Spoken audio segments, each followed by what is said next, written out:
भारत बंद के दौरान देश के अलग अलग हिस्सों से अलग अलग तरह की तस्वीर सामने आई।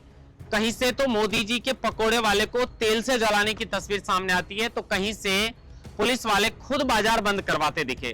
कहीं पर जब पुलिसकर्मी बाजार बंद करवाने आए तो दुकानदार ये कहता हुआ नजर आया कि साहब मेरे पास में जो लड़का काम करता है, जो मेहनत मजदूरी पे आता है, उससे मुझे रोज जो है उसको पैसे देने होते हैं, आप 2000 रुपए दे दो, मैं अभी दुकान बंद कर देता हूं। कहीं पर व्यापारी को दुकान बंद करवाने के लिए जब लोग आते हैं तो व्यापारी के साथ जमकर मारपीट करते हैं और पुलिस वहीं पर खड़ी रहती है, देखती रहती है, लेकिन पुलिस कुछ नहीं करती। कहीं पर भीड़ को नियंत्रण करने के लिए बल प्रयोग करना पड़ता है। ये अलग अलग तस्वीरें जो हैं वो राजस्थान के कई हिस्सों से आई हैं। देश के तमाम हिस्सों की तस्वीरें लोकमत हिंदी पर आपने देखी होंगी, लेकिन मैं राजस्थान की तस्वीरें बताता हूं। सबसे पहले आपको लेकर चलता हूं जोधपुर। जोधपुर के अंदर एक तस्वीर ऐसी आती है जिसके अंदर पकोड़े वाला अपने पकोड़े बनाने के लिए आता था, लेकिन भीड़ जो बाजार बंद करवाने के लिए आती थी वो बंद करवाने के लिए आई और पकोड़े वाले से कहा कि भाई तू भी बंद कर दे। अब पकोड़े के अंदर वो बंद करने में शायद उसको समय लग रहा था, लेकिन उससे पहले ही बेकाबू भीड़ ने उसके बर्तन सामान वगैरह फैलाना शुरू किया और वो तेल उसके ऊपर डल जाता है और तेल गिरने की वजह से वो पूरा शरीर जो है वो झुलस जाता है। तस्वीरें आप देख सकते हैं स्क्रीन पर कि किस तरीके से पकोड़े वाले को जो है उसी के खोलते हुए तेल से जला डाला। मोदी जी कहते थे कि अगर रोजगार नहीं मिले तो पकोड़े ही तल लो, अब पकोड़े वाले को भी जो है सुरक्षित वो नहीं है।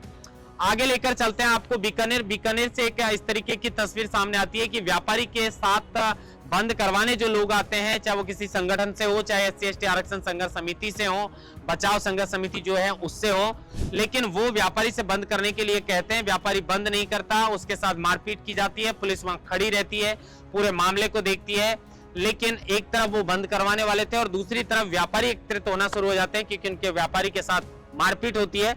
ऐसे में दोनों पक्षों को आमने सामने देखकर पुलिस बीच में आती है, बीच बचाव करती है, मामला दर्ज करती है और जांच कर कार्रवाई करने का भरोसा दिया जाता है। वहीं हनुमानगढ़ और गंगानगर बॉर्डर पर एक पुलिस के ASI हैं, वो जाते हैं और दुकान बंद करवाते हैं। इलेक्ट्रॉनिक की दुकान है, उसको बंद करवाते हुए नजर आते हैं। तस्वीरें आप स्क्रीन पर देख रहे हैं कि पुलिस वाला खुद जाकर जब दुकान बंद करवाना चाहता है, थोड़ा हड़काता है, डराता है। 2-3 घंटे तो कौन करा, मैं 1 घंटा कौन करा, माना आरक्षण कौन चाहिए, सीधी बात है। मैं बंद कौन करा, मैं तो शाम में रोटी कौन बना, मैं रोटी और जुगाड़ देती हूँ, मैं बंद कर मेरा नहीं कौन कौन डेली देते करो मैंने। तो व्यापारी ये कहता है कि साहब देखिए मेरी दुकान है, उस पर जो लड़का काम करता है उसे मुझे मेहनत उसकी रोज देनी होती है, आप 2000 रुपए दे दो, मैं अभी शटर बंद करके यहाँ से निकल जाऊंगा।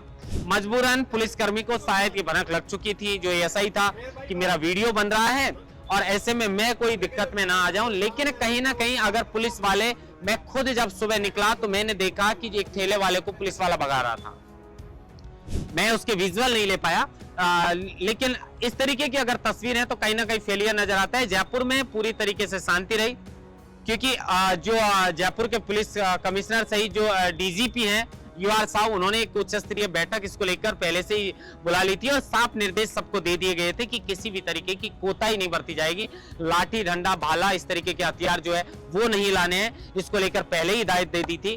गनीमत ये रही, प्रशासन 2018 की घटना को लेकर पूरी तरह मुस्तैद था। दर्जन भर जाने गई थी, करोड़ों का नुकसान हुआ था इसी भारत बंद को लेकर, इसलिए 2018 से सबक लेकर प्रशासन पूरी तरह मुस्तैद था और उसी वजह से शांतिपूर्वक कह सकते हैं 2-4 इन घटनाओं के अलावा राजधानी में तो खास तौर पर जो है वो शांतिपूर्वक भारत बंद रहा है और बड़ी 2-4 जगह से ऐसी तस्वीरें जो हैं वो देखने को मिली हैं। महेंद्र बांसवाड़ा, लोकमत हिंदी, जयपुर।